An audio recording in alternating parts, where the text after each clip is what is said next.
Assalamualaikum warahmatullahi wabarakatuh. Onting tong kiang gitu. Jadi salam sejahtera sebetulnya artinya itu dari umat Konghucu itu.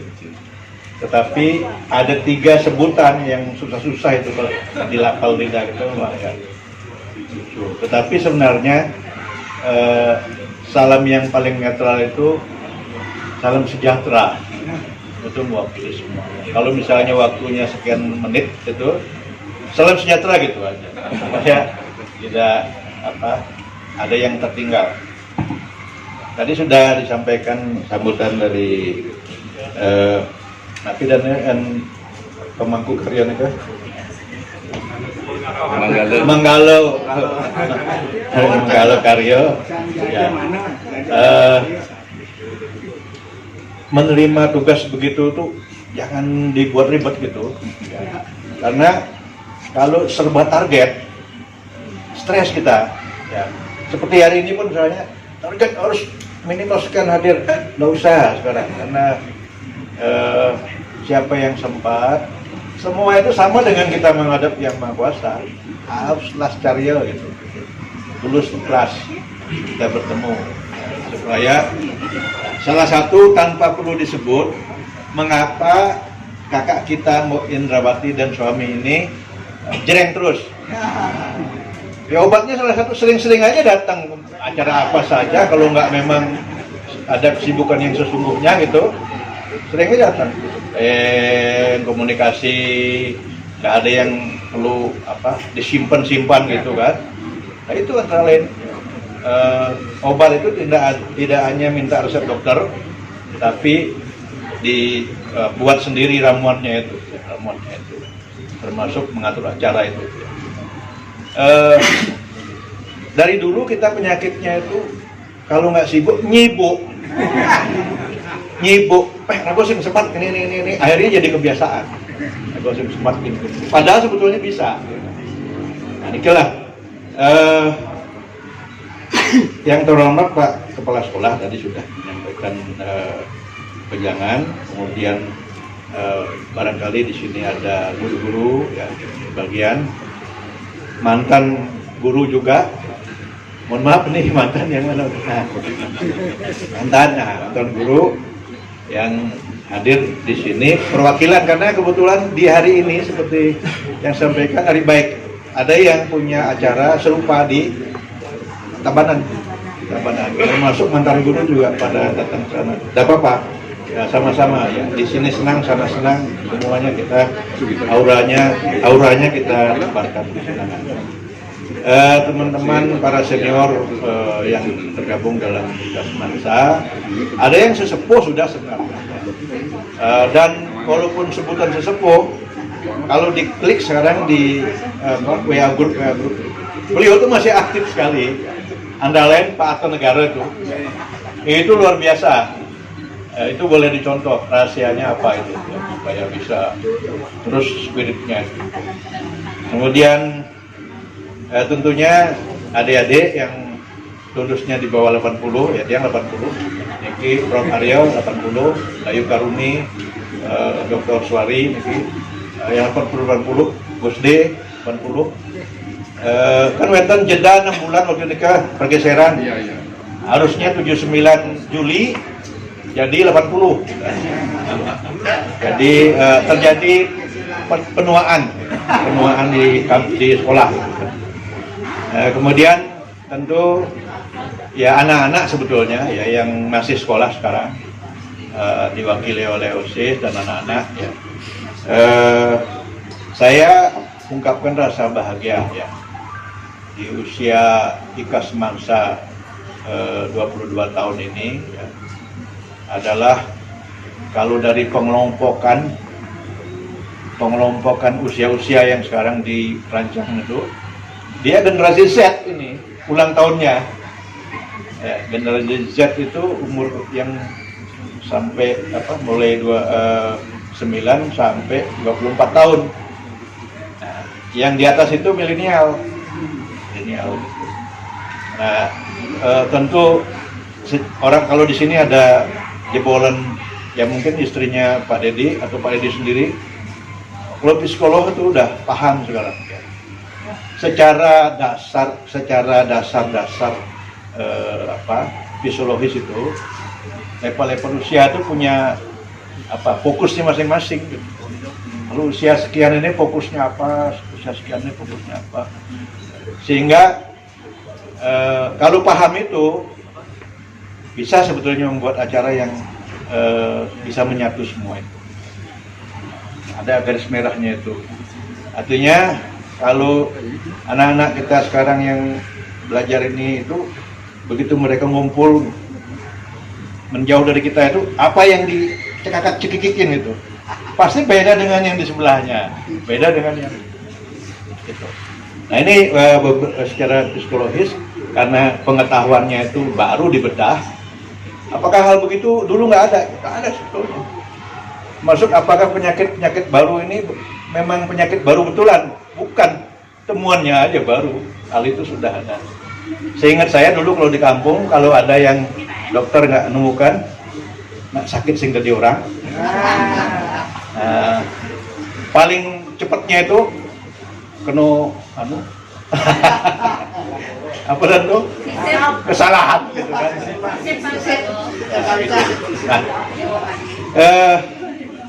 Tapi yang kita ingin komunikasikan pada hari yang berbahagia ini bahwa udah pasti ya, barangkali ini perlu kita pahami. Apakah sebelum 22 tahun yang lalu itu alumni SMA 1 tidak ada? Ada, tapi belum mengorganisir diri seperti IKAS Mansa. Karena bayangin aja, yang lulus pertama tahun 60, masuk 60, lulus 63, 62, itu masih ada 6 orang, ya. Yang lulus pertama itu masih ada hidup 6 orang, dan di antara 6 orang itu banyak yang aktif, bukannya bed rest. Nah itu yang perlu di ilmu selain pengetahuan sainsnya itu perlu ditanya gimana itu. Nah kemudian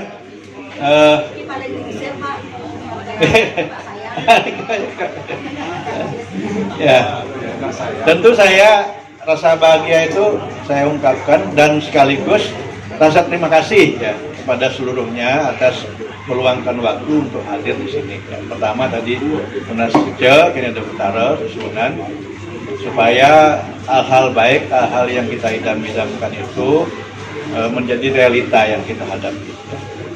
Itu sebenarnya ampunan Niki sedikit agak ngelantur. Apa sih yang kita ucapkan dalam doa itu? Udah usah bingung mikirin apa yang diucapkan. Apa sebabnya? Begitu mekena aja itu sudah tahu gitu kan. Sehingga jangan sampai kita mendikte Tuhan. Pakainya jangan didikte Tuhan itu. Karena beliau sebenarnya sudah tahu. Jadi sebenarnya kalau bingung yang kalau sembahyangnya apa orangnya tidak perlu, Tuhan sudah tahu. Artinya tidak seberat kalau kita mau buka kelas sekarang ujian apa, nah itu boleh. Kalau yang tidak siap ya keringatnya keluar, itu boleh. Nah kalau urusan ke atas itu berserah diri sepenuhnya apa adanya. Beliau sudah tahu.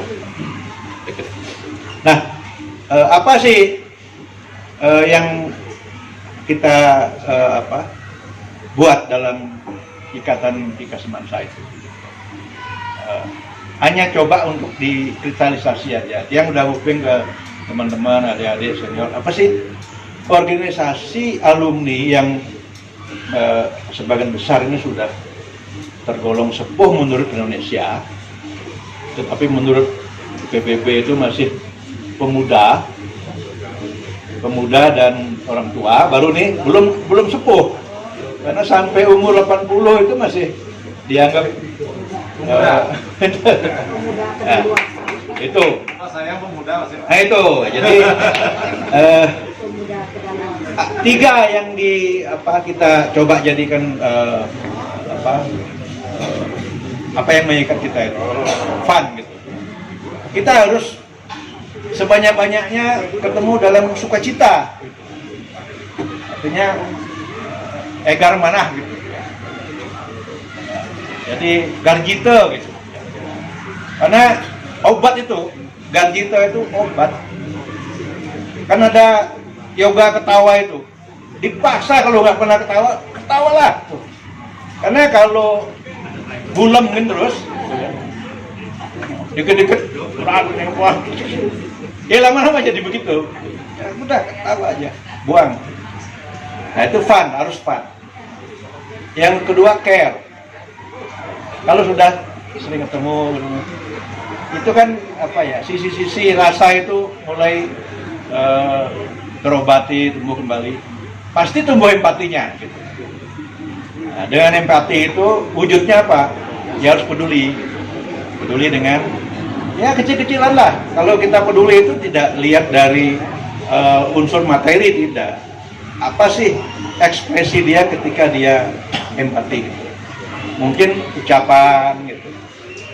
Yang sekarang anaknya hanya bisa mengatakan dengan doa aja gini. Itu sudah sebagai bentuk care gitu.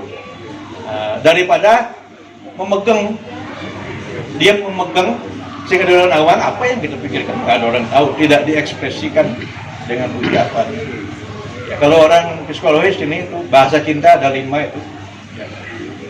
Bukan berarti yang tidak romantis itu tidak punya bahasa cinta, gitu kan?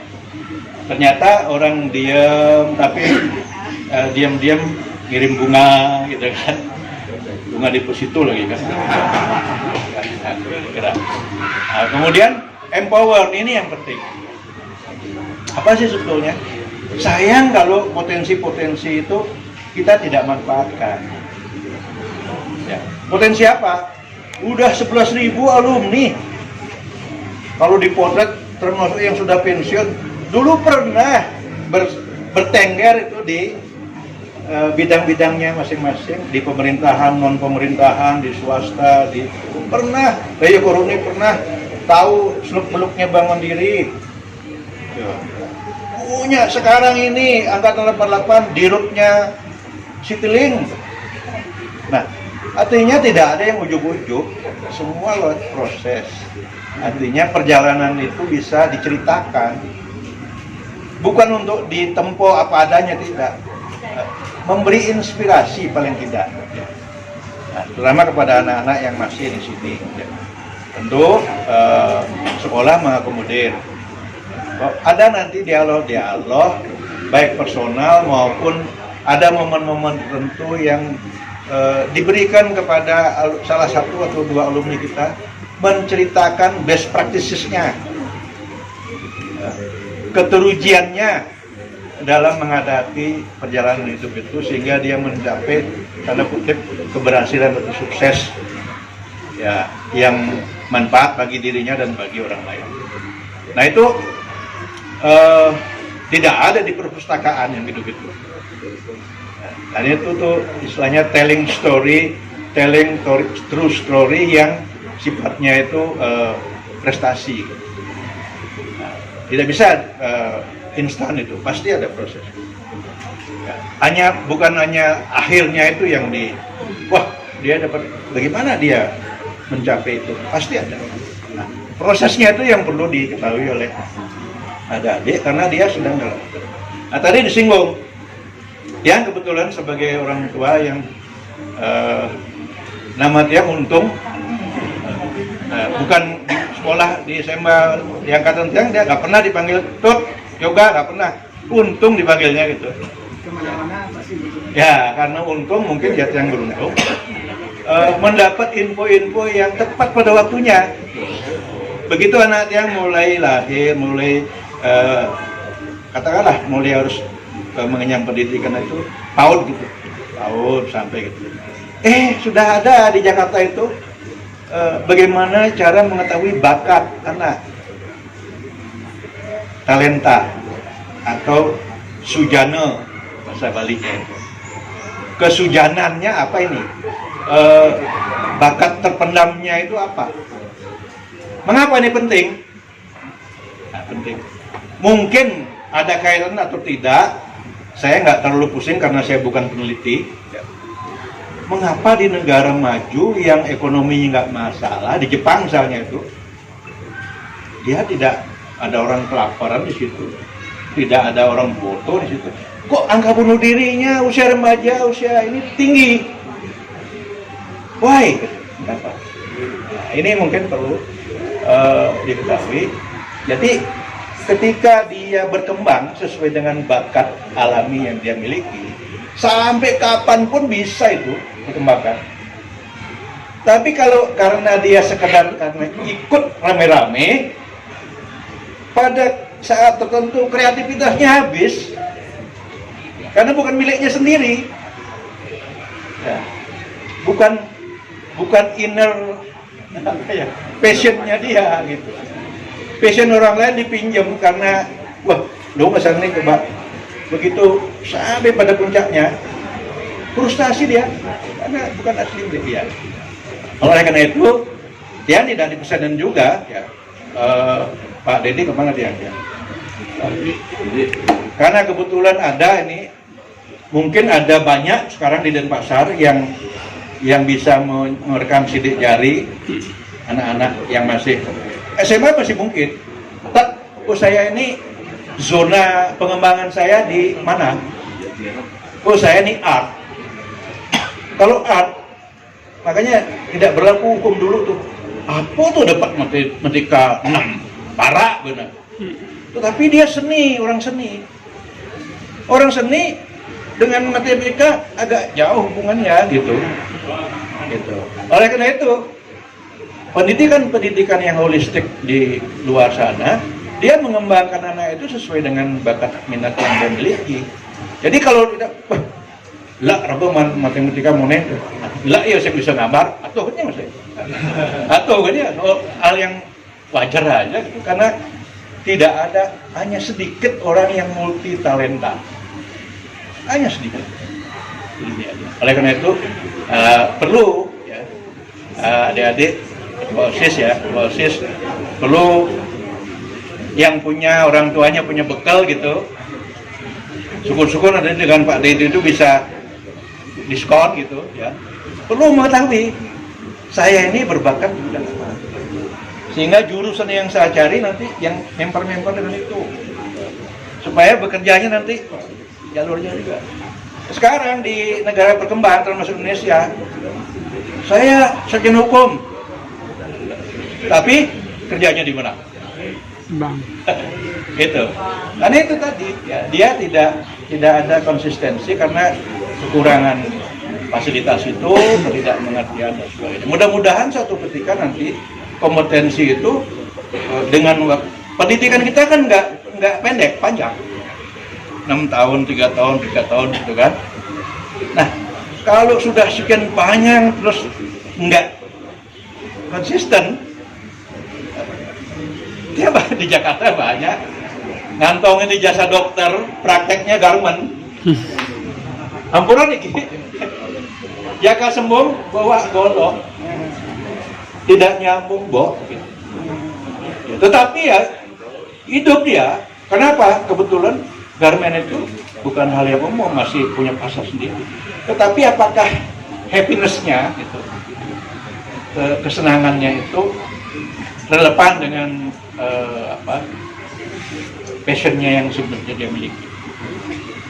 Nah, oleh karena itu, apa yang dia ingin sampaikan ini adalah bagian dari apa sih value of education itu, kualitas pendidikan itu adalah ketika bisa memanusiakan manusia itu sesuai dengan passion yang dia miliki. Nah, di sini banyak tempat berguru di alumni ini, banyak sekali. Ya, makanya dibedakan apa bedanya sukses dengan berhasil.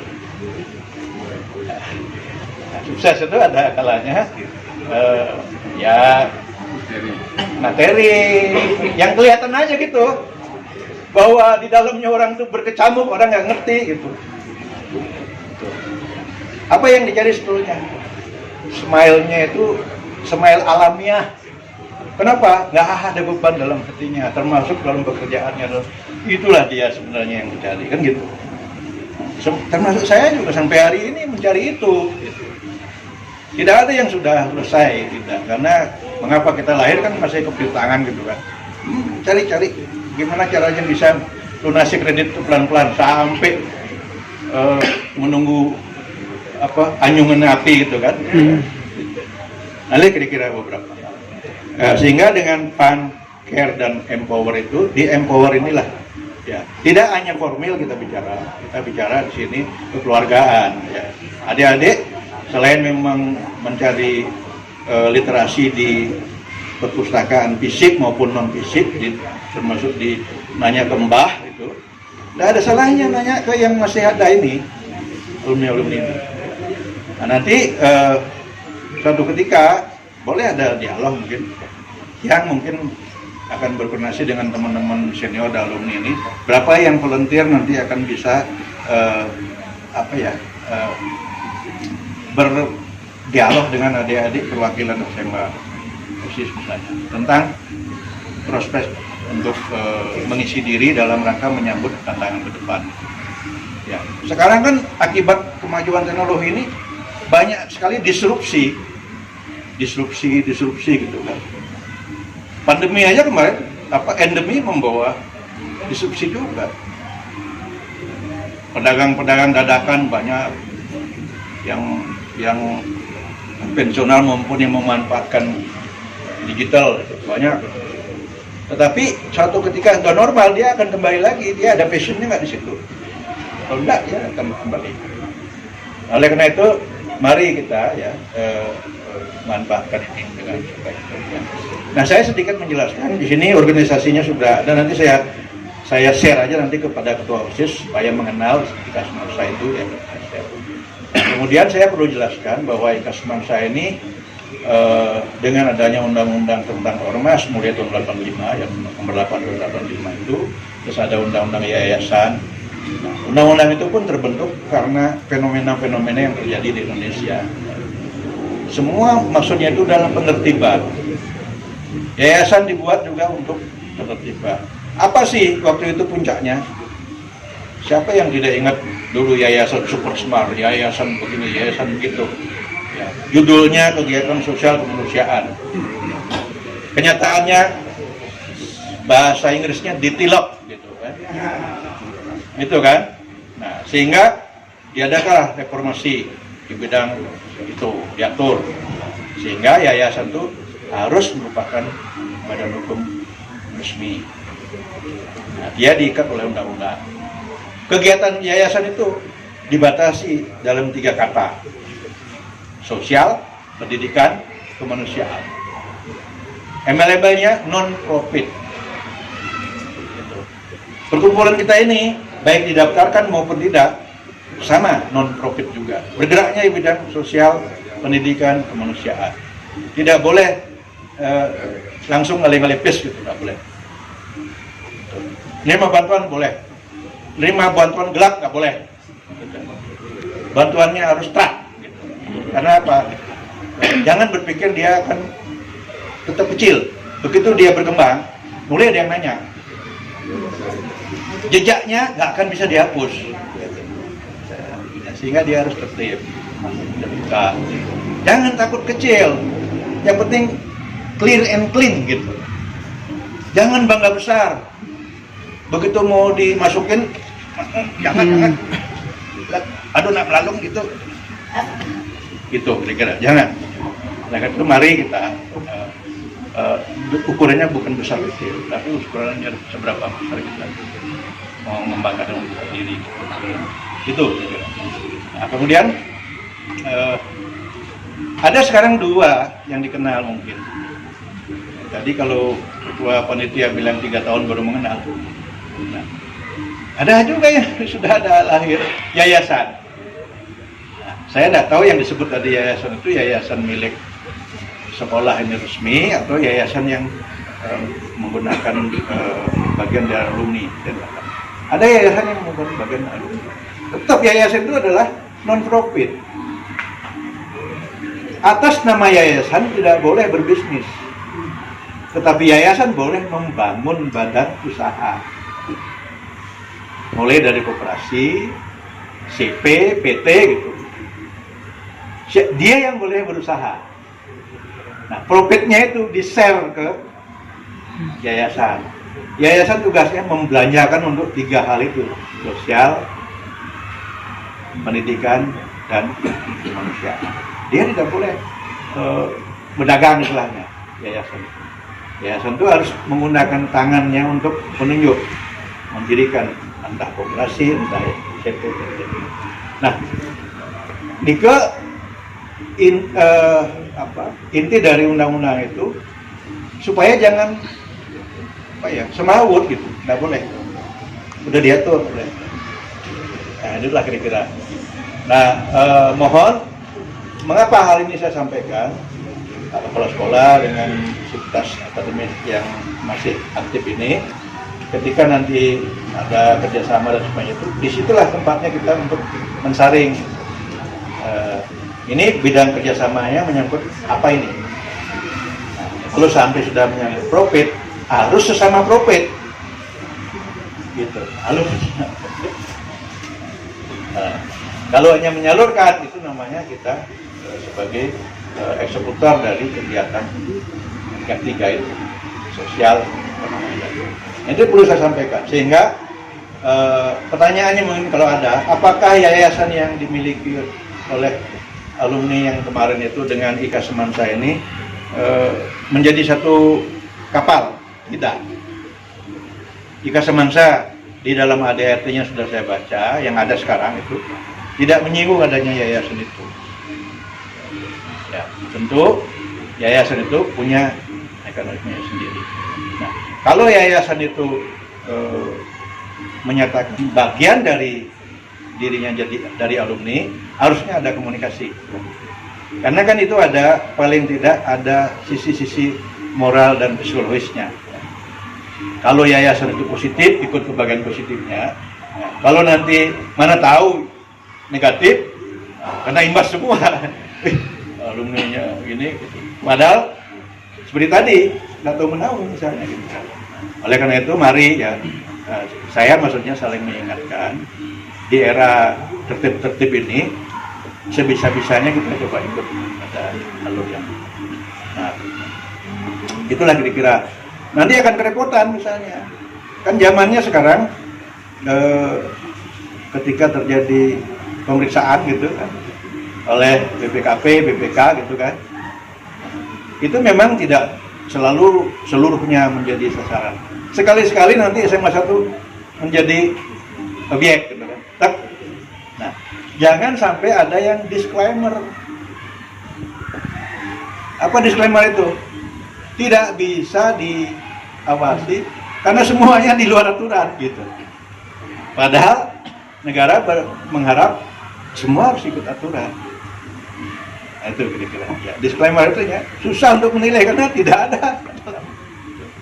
Padahal negara berharap mesti tertib administrasi dan tertib hukum. Nah, menurut saya tolong itu dijadikan, karena saya kebetulan berpraktek juga di bidang yang ke dalam di inspektoratnya kepolisian. Keluar saya menangani kes-kes yang diadukan ke polisi tentang yang gitu-gitu. Dan itu saya wajib berbagi. Mohon maaf ini waktunya agak panjang sedikit ya. Karena itu kepada adik-adik OSIS saya berpesan tetap semangat. Ya. Saya tadi sebut kepada yang mewawancarai ya, yang jurnalisnya SMA 1. Lama sekali dulu puluhan tahun SMA 1 itu menjadi ikon teratas. Lama sekali. Sekarang gimana? Ya realistis lah juga. Kami juga sebagai alumni tidak wah apa tuh, enggak. Sadari itu dan itu akan terus berlanjut. Ya. Competitiveness itu akan terus berlanjut. Competitiveness itu tidak berarti kita berperang dengan SMA lain, tidak. Melihat ke dalam dengan wawasan itu apa yang kurang-kurang itu dipotret ke dalam kita. Muka kita ini kita balik tuh. Apa yang kamu kurang dari yang mereka lakukan? Tertinggalnya di mana?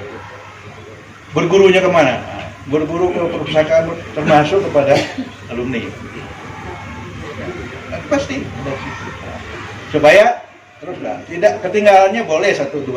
Kalau nanti melorot sampai ke jauh itu, waduh, udah kami juga merasa bersalah gitu. mentang-mentang udah lulus dari situ nggak peduli lagi dengan sekolahnya. Nanti jangan gitu. Ya. Coba. Kita membuka tapi juga tidak, ya artinya tuh menyiapkan diri gitu. Kalau menawar-nawarkan diri nanti gimana gitu. Menyiapkan diri lah alumni ini. Saya siap untuk mengkomunikasikan hal apa yang kira-kiranya perlu peningkatan. Saya coba komunikasi siapa yang punya ilmu dan pengalaman ini berbagi, sehingga nanti bisa menjadi pendorong kita untuk mengurangi ya ketertinggalan. Saya kira itu yang dapat saya sampaikan. Mari kita sama-sama mensyukuri apa yang sudah kita raih sampai dengan hari ini. Kita berterima kasih kepada Ibu Susunan Ustaz yang beliau meninggal dan kaya memiliki yang sama satu yang sudah memberikan anugerah kepada kita semua. Pertama, anugerah sehat. Tanpa sehat, mikir juga susah, mau fokus apalagi. Pesan saya, silakan adik-adik OSIS dan teman-teman itu semangat ya. Saya jujur aja ya, tidak bisa dipungkiri, pasti di sini sekian persen itu anak-anak dan cucunya alumni juga sudah. Ya. Pak Kepala Sekolah, jangan sungkan, jangan ragu-ragu. Gitu. Kalau anggap anak sendiri, kalau perlu glemein gitu. Anggap anak sendiri. Waduh ini nggak enak sama kakeknya nanti sama, nggak usah. Karena tujuan kakeknya menyekolahkan di sini itu juga bukan jadi anak manja, bukan jadi ini. Dia harus suatu saat mandiri, mateng gitu. Maturity-nya itu harus tumbuh seiring dengan usianya. Sekarang ini banyak perusahaan-perusahaan itu galau karena sulit mencari orang yang mature, orang yang matang. Jadi begitu dia kapasitas Anda punya tanggung jawab penuh sampai dengan ini. Tanggung jawab sendiri dia ragu-ragu. Gimana nih Pak? Ini tanggung jawab Anda. Harus berani risk taker-nya itu harus muncul sesuai dengan jenjang tanggung jawab yang dia miliki, sesuai dengan tugas yang dia miliki. Nah, itu yang susah. Ketika bos-bos, owner perusahaan besar itu menemukan banyak sekali orang-orang yang mature sesuai dengan tingkat levelnya, wah tenang dia, kapanpun dia tinggal. Nah sekarang kan gitu. Nah, inilah kira-kira beberapa hal yang ingin saya share, saya bagi. Mudah-mudahan semuanya suatu ketika akan menjadi harapan bersama. Mohon maaf apabila ada hal yang kurang berkenan daripada semua. Niat saya adalah berbagi. Kurang dan lebihnya saya mohon maaf. Om Santi. Wassalamualaikum warahmatullahi wabarakatuh.